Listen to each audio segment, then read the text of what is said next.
All right, welcome back to Last Second Sports, where we are giving you our take down to the last second. And I got a little Sunday morning honey-do list, but while I'm doing that, I figured I might as well talk a little bit 49ers because they have a big game coming up tonight, or today rather, against the Falcons.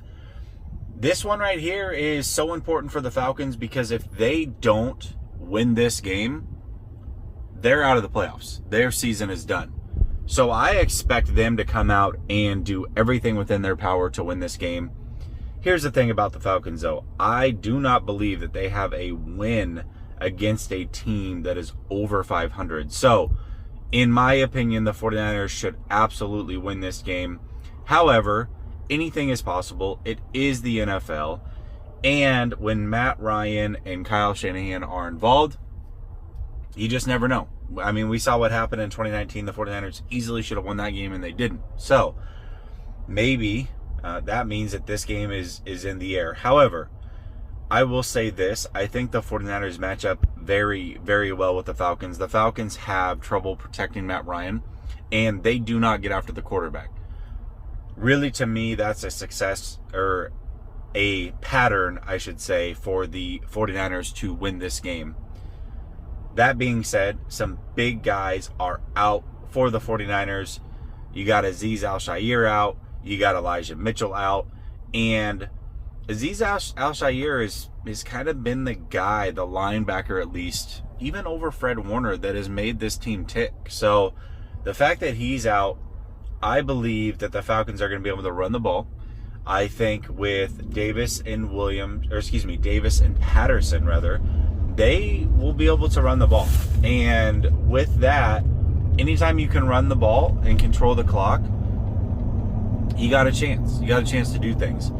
And the 49ers without Mitchell may not be as powerful running the ball. However, they do have Wilson, who seems to look like his normal self. And they do have Debo, who is the explosive home run hitter. So, I think that the 49ers should win this game, and I'm going to go 33-27. The one thing about the Falcons is that they are strong at the tight end spot with Kyle Pitts, and without their big-time receivers and Ridley, obviously they lost Julio Jones in the offseason. They do have Gage, but Gage doesn't terrify me. I think that he'll be able to get his. Let's say you're playing fantasy football.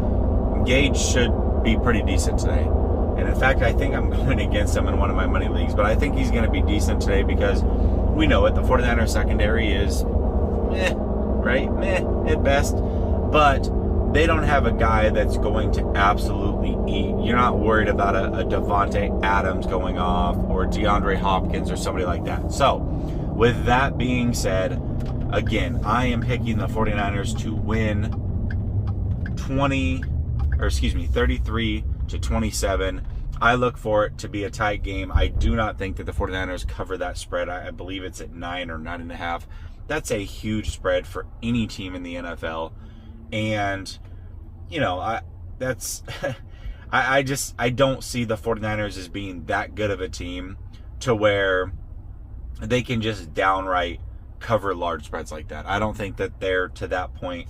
They themselves are way too inconsistent, and I just, until they earn that, until they can repeatedly do that, I just don't see it happening. But it'll be a big win. Hopefully the 49ers can get healthy, get guys like Mitchell and Azeez and some of these other guys back for Thursday, because that Titans game is going to be a barn burner. The Titans are fighting for that #1 seed in the AFC, and the 49ers are looking to continue this hot streak and finish the season strong. Faithful, the Niners should win today.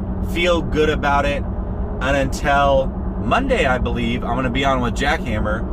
Tuesday, I will be doing a show on here, Last Second Sports, a highlight show. And then Wednesday will be a call-in show where we can review this Falcons game and talk about the Titans game that will be here on Thursday. Thank you for tuning in. Peace.